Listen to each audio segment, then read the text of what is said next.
We are now in our 10th plant profile episode on completing 20 years in India. John Deere, a world leader in farming products, including tractors, agricultural implements, tractor engines, and transmissions, invited journalists from Motown, India to visit the tractor manufacturing plant in Pune, Maharashtra in December of 2018. The company at that time launched a new tractor model, the 3028EN.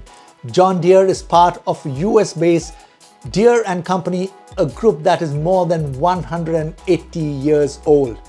Apart from this plant in Pune, the John Deere company has another tractor manufacturing plant in Devas in Madhya Pradesh, besides a harvester manufacturing plant in Sirhind in Punjab. At the time we visited, the Pune plant had a capacity of 72,000 units per annum of tractors, and the Devas plant had another 60,000 units per annum capacity. It is the largest exporter of agricultural products out of India.